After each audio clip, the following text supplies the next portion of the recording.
Bonjour à tous et bienvenue pour cette nouvelle vidéo. Aujourd'hui, nous allons parler déodorants. Alors, pourquoi aller vers du naturel? Quelles sont les problématiques des déodorants industriels et les solutions apportées par le naturel? Allons-y. Avant tout, il est important de se mettre au clair sur qu'est-ce qu'un déodorant. En effet, on a dans le marché des déodorants et des antitranspirants. Ce n'est pas du tout la même chose. Un déodorant est un produit cosmétique qu'on applique afin de cacher les odeurs. C'est une sorte de cache-misère quelque part.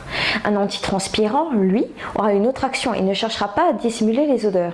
Il va fermer les glandes sudoripares qui sont les glandes qui permettent à la sueur de sortir. Et dans ces antitranspirants, parce que la plupart des déodorants sont maintenant des antitranspirants, eh ben, on a de l'aluminium qui va servir à fermer ces glandes sudoripares. Nous avons vu que l'aluminium bouche les glandes sudoripares. Il est également utilisé dans l'industrie pour une meilleure tenue au niveau du maquillage. L'aluminium est le deuxième métal le plus utilisé sur Terre, juste derrière l'acier. En effet, on l'utilise partout. On le voit quand vous mangez votre Danone, vous voyez bien qu'il y a un peu d'aluminium, donc pour la conservation des aliments. Mais on le trouve également dans le domaine de la construction, de plus en plus, pour son prix avantageux. On le trouve également dans l'eau du robinet et dans nos vaccins. Maintenant, passons à une question importante. Pourquoi passer à un déodorant naturel? Pourquoi le préférer à un déodorant industriel? L'aluminium est donc un métal polyvalent, peu cher. C'est pour ça qu'on le retrouve partout. Mais en revanche, il est très polluant et il a été reconnu neurotoxique sous certaines conditions. Bien entendu, même si votre déodorant contient de l'aluminium, bien entendu, il ne vous tuera pas. Mais comme je vous l'ai dit, l'aluminium est partout.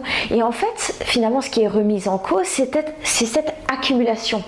Il y en a dans les cosmétiques, on en boit quand on boit de l'eau. Ils se mettent sur les aliments qui ont été emballés, finalement, avec de l'aluminium. Et finalement, ne serait-ce pas plus simple d'enlever cette source quotidienne d'apport en aluminium?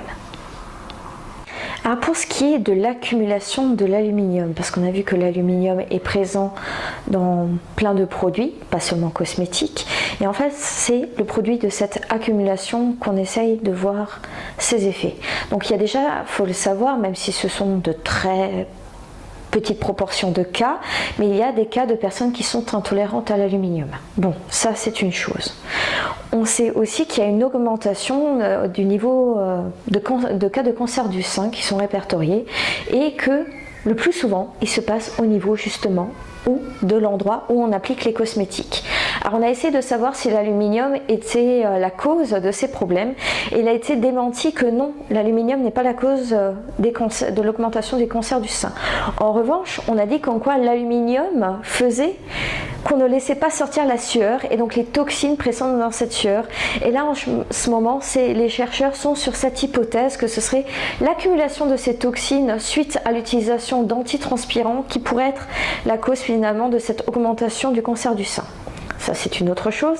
Et enfin on a les maladies de Parkinson et d'Alzheimer. Alors pourquoi on fait le lien avec l'aluminium? Parce qu'on a vu que les personnes décédées de ces maladies avaient un taux d'aluminium important au niveau du cerveau. Maintenant il n'a pas été déterminé que l'aluminium soit la cause. Elle peut aussi bien être la conséquence de ces maladies. Dans tous les cas, il faudrait éviter une accumulation d'un métaux dans notre organisme. Passer à un déodorant naturel, c'est donc laisser librement sortir les toxines avec la sueur, mais c'est aussi limiter l'entrée de matériaux qu'on ne voudrait pas, tels que l'aluminium qui peut aussi pénétrer l'organisme, tels que les PEC, tels que les parfums, tels que les conservateurs. Surtout, sachez qu'après une épilation ou après un rasage, cette pénétration est d'autant plus facile car la peau est plus vulnérable. En plus, le déodorant naturel vous fera faire des économies.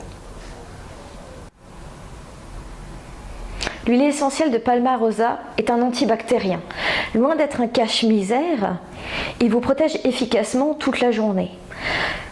En plus, c'est une huile essentielle qui lutte contre l'eczéma. Donc elle est quand même intéressante pour ces personnes qui ont ce problème-là.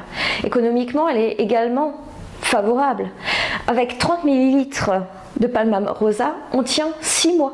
en mettant 3 gouttes par aisselle. Ce qui nous coûte 0,91 centimes par mois pour votre déodorant. Je pense que c'est quand même avantageux. J'ai fait une comparaison approximative en prenant un roll-on Yves Rocher par exemple, et on en arrive à 1,66 € par mois, en sachant qu'il y a de l'aluminium, en sachant qu'il y a des conservateurs, en sachant qu'il y a des PEG. Alors vous dépensez plus finalement pour obtenir moins. Je pense qu'il faut vraiment essayer de revoir cette façon de consommer, parce qu'il faut quand même vous dire que quand vous achetez ces produits, vous achetez un produit à une personne qui ne vous respecte pas. C'est une personne qui a pris des matériaux peu chers, qui a pris des matériaux qui peuvent être dangereux et qui vous le vend à prix d'or. Alors la question finalement, quand vous achetez quelque chose, c'est à qui est-ce que vous donnez cet argent? À qui est-ce que vous voulez donner cet argent? Est-ce que vous voulez donner cet argent à quelqu'un finalement qui ne vous respecte pas, qui essaye d'aller le plus loin possible pour voir jusqu'où vous acheterez ces produits sous prétexte qu'ils sentent bon? Ou est-ce que vous voulez acheter un produit à une personne qui s'est posée elle-même des contraintes, qui a choisi elle-même de gagner parfois moins, mais par respect pour vous? Alors demandez-vous, lequel allez-vous aider?